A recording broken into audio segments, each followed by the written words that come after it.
Langsung dengan pemaparan pertama dari Ustadz Abdul Somad. Bolehkah mengqadha yang sudah bertahun-tahun tinggal? Pertanyaannya, bolehkah mengqadha yang sudah bertahun-tahun tinggal? Bukan bolehkah, wajibkah? Kalau boleh, boleh, tak boleh. Ini bukan boleh, wajib mengqadha yang masa muda dulu tinggal. Kapan akil balik? Umur 10.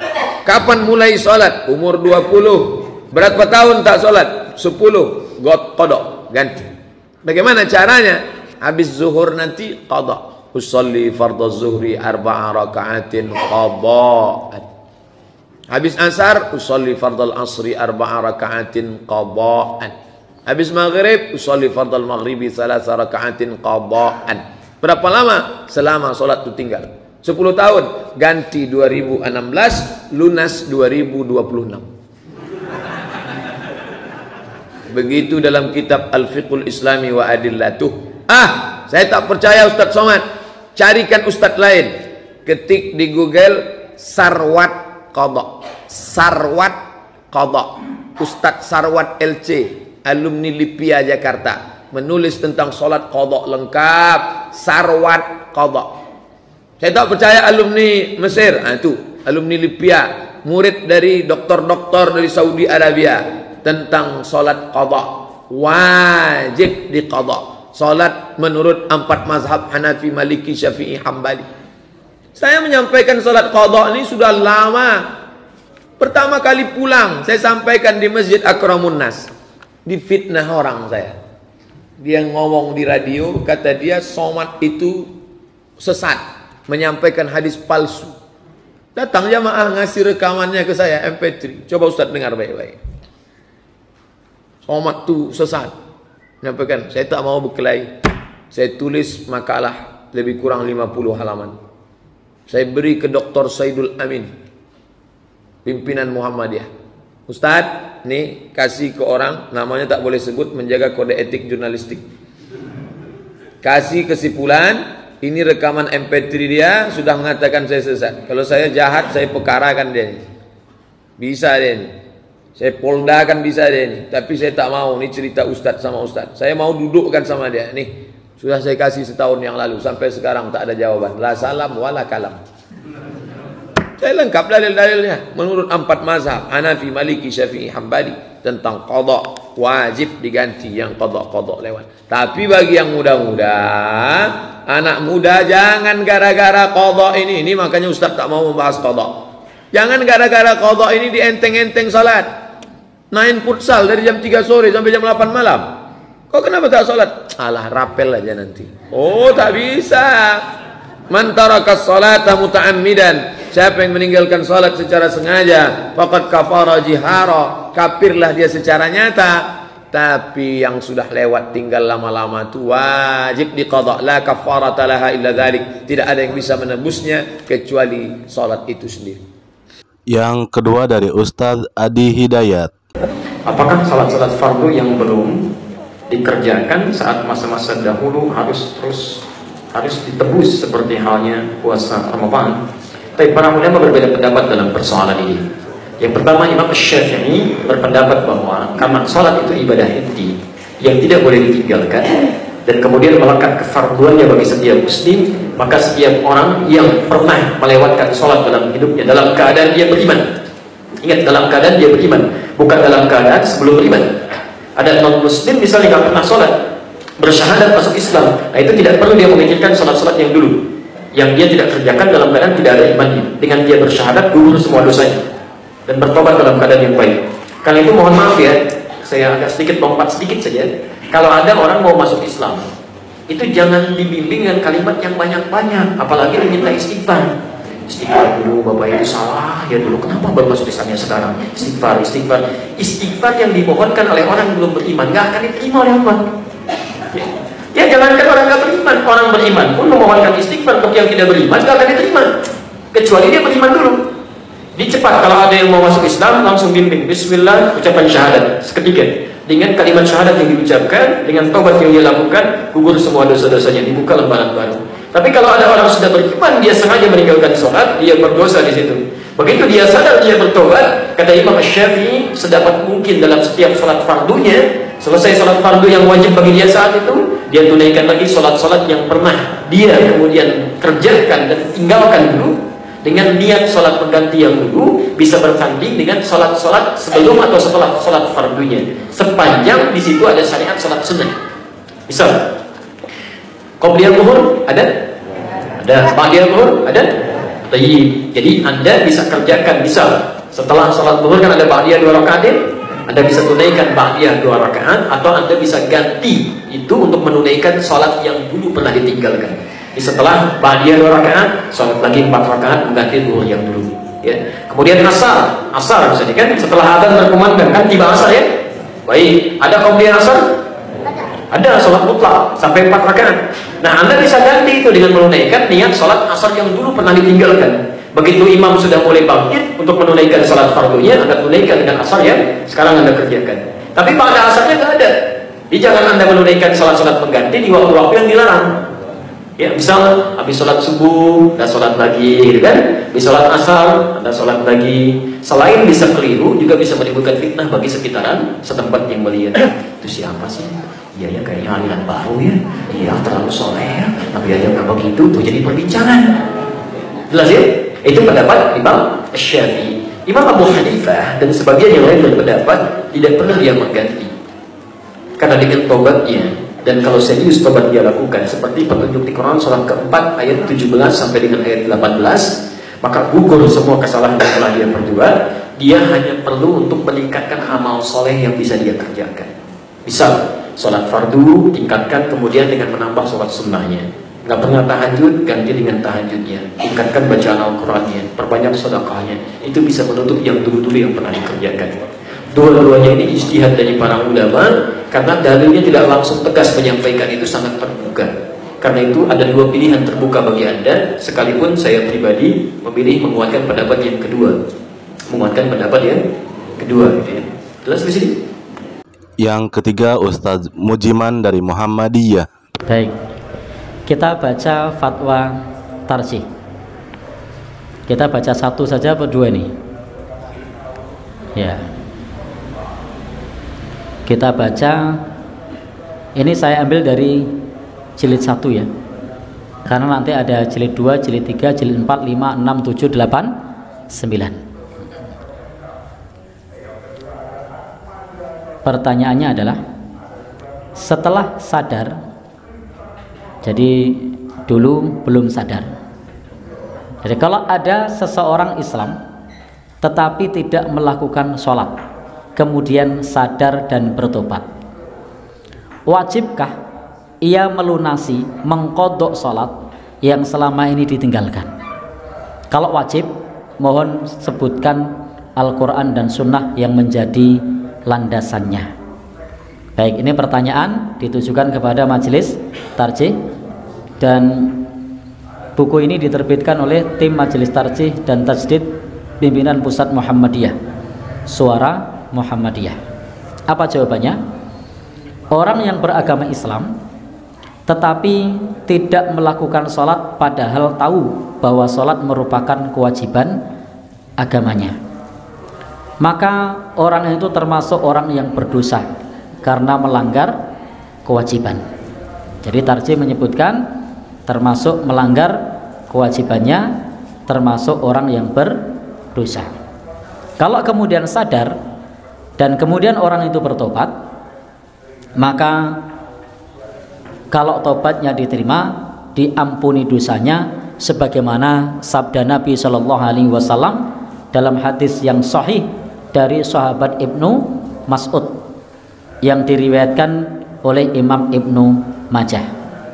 At-taibu minadz dzambi kaman la dzambalahu. Orang yang bertaubat dari dosa seperti orang yang tidak punya dosa. Jadi orang yang bertobat dari dosa seperti orang yang tidak punya dosa. Lebih lanjut lagi, sebagaimana dalam buku tanya jawab agama yang diterbitkan oleh Majelis Tarjih, orang yang berdosa tidak melakukan sholat, tidak ada keterangan dari Al-Quran maupun hadis Nabi yang mengharuskan secara tegas harus melunasi dengan melakukan sholat mengqadha salat yang dia tinggalkan. Jadi di buku tanya jawab agama ini disebutkan bahwasanya tidak ada keterangan dari Al-Quran maupun hadis Nabi yang mengharuskan secara tegas mengqadha salat yang dia tinggalkan. Lain halnya orang yang meninggalkan puasa, ya kita dianjurkan untuk mengqadha. Demikian pula orang meninggalkan haji karena udzur, maka dapat diqadha, dapat dilunasi yang bersangkutan ketika mampu, atau dapat dilanjutkan oleh orang lain. Tetapi dalam kasus orang yang sholat, maka tidak ada dalil. Mengenai dalil hutang sholat, tidak kita dapati, kata Majelis Tarjih, secara eksplisit. Artinya dengan keterangan yang tegas mengenai mengqadha sholat bagi yang tidak melakukannya, itu tidak ada. Padahal ini termasuk ibadah mahdhah yang kalau mengerjakan harus berdasarkan dalil yang jelas, tidak dapat berdasarkan kias. Artinya dikiaskan dengan menyaur hutang puasa dan haji itu tidak bisa. Kenapa? Karena sholat termasuk ibadah mahdhah. Menurut Majelis Tarjih mestinya ada dalil yang tegas. Dan di sini tadi disebutkan bahwasanya termasuk ibadah mahdhah harus berdasarkan dalil yang jelas, tidak dapat berdasarkan kias. Sehingga kesimpulannya menurut Majelis Tarjih, orang yang dulu meninggalkan sholat bertahun-tahun kemudian sadar, maka ketika dia bertobat dia tidak perlu mengqadha sholatnya. Dia banyak istighfar, bertobat, serius, kerjakan sholat dengan tertib, tidak perlu mengqadha. Ini fatwa tarjih seperti itu. Sehingga Bapak Ibu, kita hanya dianjurkan untuk mengqadha puasa, dan kita juga dianjurkan untuk mengganti yang ketiduran atau lupa. Jadi qadha yang dianjurkan hanya ketika ketiduran atau lupa. Baik, ini fatwa yang kita baca. Cukup satu aja? Baik, cukup nggih? Baik. Yang keempat dari kelompok Salafi, Ustadz Firanda Andirja. Masalah hukum mengqadha salat ini ada khilaf di kalangan para ulama. Jumhur ulama 4 mazhab berpendapat. Jadi salat begini ya, saya maaf ini sudah ya.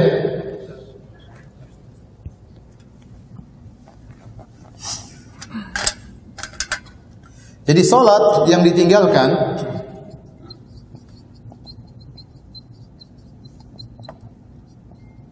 ada 2. Ada yang karena uzur, contoh lupa,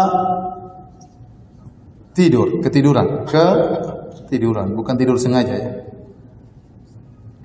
Yang satunya ditinggalkan karena sengaja, misalnya karena malas.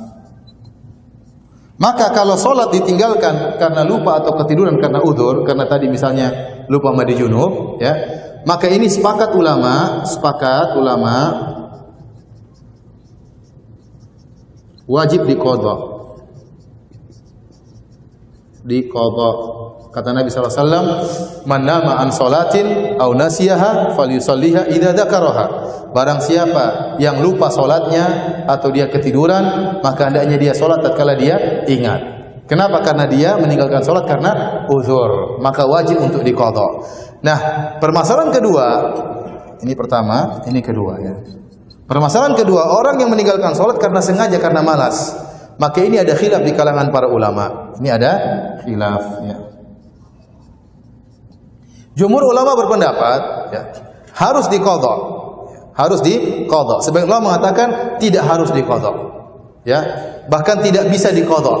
Karena yang wajib diqadha hanyalah yang dalam hadis adalah yang ditinggalkan karena apa? Beruzur. Adapun jumhur ulama 4 mazhab harus diqadha. Terus bagaimana caranya Ustaz kalau 2 tahun saya tidak sholat? Dulu saya nakal, saya kepala batu, tidak sholat 2 tahun. Caranya dikodok, kata jumhur begini caranya. Di antaranya, ente sholat asar, ente sholat subuh, duhur. Zuhur, assalamualaikum, assalamualaikum, sholat lagi, duhur, sholat lagi, duhur, 2 kali. Selama 2 tahun maka selesai. Paham? Paham caranya? Ustaz 5 tahun saya tidak sholat. Ya sudah, setiap sholat duhur, sholat zuhur lagi 1 kali, 2 kali, 3 kali, 4 kali, 5 kali. Selama 5 tahun ente begitu. Selama setahun ya, selama setahun ente begitu. Ya, caranya demikian. Atau kalau tidak, ente setiap sholat duhur sekali lagi, tapi selama 5 tahun. Paham? Entah ente kumpulkan 5 kali sholat duhur selama setahun, atau ente setiap setelah sholat duhur lagi, tapi anda melakukan ini selama 5 tahun. Dan ini memang berat. Bagaimana Ustaz? Saya baru sadar sekarang Ustaz, 30 tahun saya tidak sholat. Waduh, repot. Gimana cara mengqadha? Tapi kata jumhur harus mengqadha. Saya sendiri, ini masalah khilaf, saya lebih condong pada pendapat kedua, bahwasanya orang yang meninggalkan sholat dengan sengaja, percuma dia mengqadha, tidak ada faedahnya. Karena yang disuruh mengqadha adalah yang meninggalkan karena apa? Uzur. Berarti dia bermaksiat, tinggal dia bertobat kepada Allah dan perbanyak sholat sunnah. Tentu ini masalah khilaf, kita harus berlapang dada, tapi saya lebih condong pada pendapat kedua, bahwasanya tidak wajib qadha karena dia meninggalkan karena malas, ya, karena tidak ada uzur, tapi dia bertobat kepada Allah dan perbanyak sholat-sholat apa? Sunnah. Kemudian Ustadz Ansaruddin Ramdhani dari Organisasi Persatuan Islam atau Persis. Dari hadis itu para ulama membuat kaidah, diukur dari waktu yang terdekat, itu saja. Jangan diukur dari waktu yang terjauh, waktu yang terdekat saja. Gitu. Nah, orang baru tobat usia 25 tahun, tidak sholat 10 tahun. Tidak perlu qadha, tidak usah qadha. Tapi sholatlah ketika dia mendapatkan hidayah.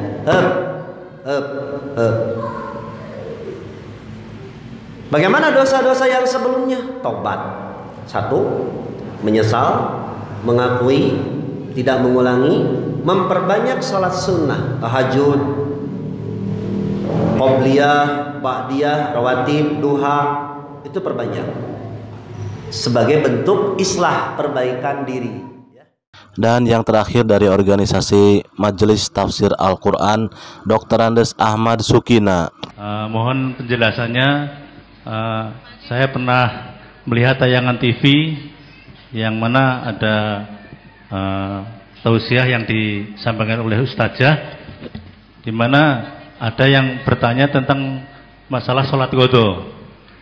Di sini yang bertanya itu menanyakan tentang orang yang baru bertobat umur 40 tahun, bagaimana sholatnya. Kemudian 40 tahun, umurnya 40 tahun, baru umur 40 tahun baru bertobat gitu. Oh iya. Kemudian jawaban dari Ustazah tadi, setelah sholat wajib disuruh untuk melaksanakan sholat wajib lagi. Di sini mohon penjelasannya bagaimana. Maksudnya sholat wajib lagi gimana? Jadi kalau sudah melaksanakan sholat duhur misalkan, itu sholat lagi gitu. Sholat duhur lagi. Ya, jadi untuk menyaur sholatnya yang sudah lalu gitu. Jadi nyaur selama 40 tahun gitu ya? Siap, itu. Jadi sholat seperti yang saudara tanyakan tadi tidak ada aturan dalam Islam. Ya, malah Allah mengatakan orang yang tadinya kafir, terus dia menjadi orang Islam, semua dosanya, kekafirannya diampuni semua. Orang kok terus kon nyaur sholat, mau kafir sholat gimana?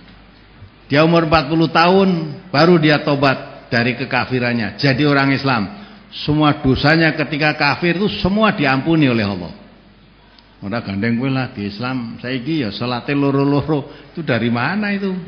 Masa salat zuhur 2 kali, asar 2 kali, ya, terus berarti salate loro-loro terus ditane. Enggak ada aturan dalam Islam begitu, enggak ada. Coba dibaca itu surat Al-Anfal 38 tadi. Jadi diampuni, bahagia orang masuk Islam, darinya kafir jadi Islam itu berbahagia, semua dosanya diampuni kok. Surat Al-Anfal surat 8 ayat 38. Qul lil ladzina kafaru iyantahu yughfar lahum ma qad salaf wa iyya'udu faqad madat sunnatul awwalin.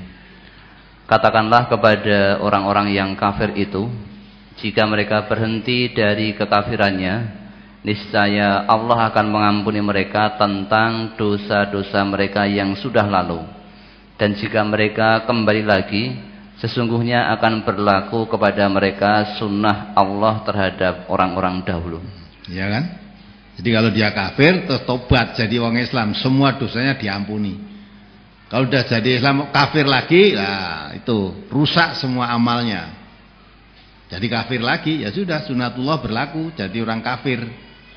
Nah, kalau itu tadi kok ustadzahnya mungkin karena saya yang belum tahu ya, lebih baik tanyakan ustadzahnya tadi dasarnya apa orang sholat dua dari karena ya, tobatnya umur 40 tahun terus tiap sholat kan 2 duhur 2 asar 2 isya 2. Tanyakan itu dasarnya ada apa tidak ya, kalau itu memang ada tuntunannya mesti Rasulullah menunjukkan dalilnya.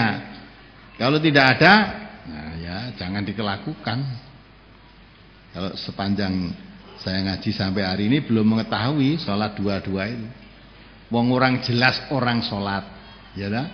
Dia meninggalkan sholat karena datang bulan ibu umpamanya atau nifas. Itu pun tidak suruh mengkodok kok, ya, tidak suruh mengkodok. Nukmaru biqadai shaum wala nukmaru biqadai shalah. Ya. Yang diperintahkan itu mengkodok puasa. Puasa yang ditinggalkan selama datang bulan, selama haid diganti pada hari lain.